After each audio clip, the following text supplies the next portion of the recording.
this is Dustin with Home Mender here for Ideal Security. Today, we're going to be working with storm door deadbolts and how to change them. I'm going to show you how.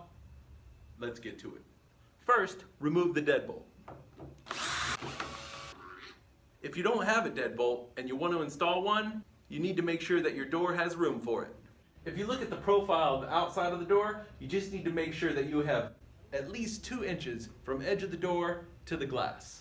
And you want to make sure that your new deadbolt doesn't interfere with any other hardware on the inside door.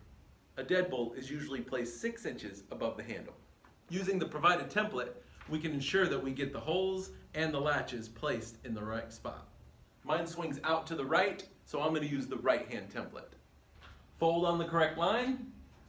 Now from the inside of the door, with the door shut, we're going to set our fold right where the door meets the jamb. Mark your holes for the deadbolt and the deadbolt strike.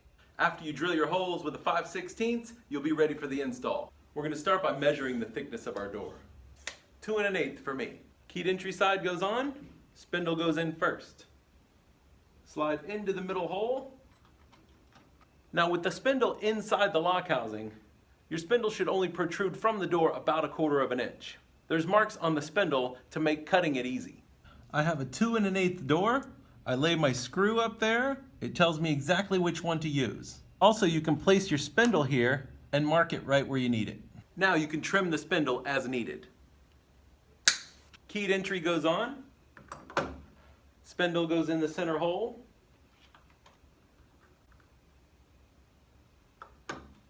Thumb latch. Secure with screws.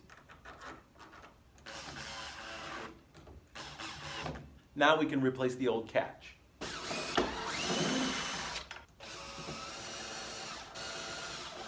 Give it a test.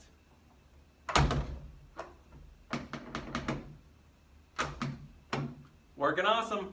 So that's it. Nothing to it. We just took off an old deadbolt, put on a new deadbolt on a storm door, and now you can keep away those unwanted guests. So for Home Mender Inc., this is Dustin. I hope you learned something today, and if you did, don't forget to click subscribe. Thanks for watching.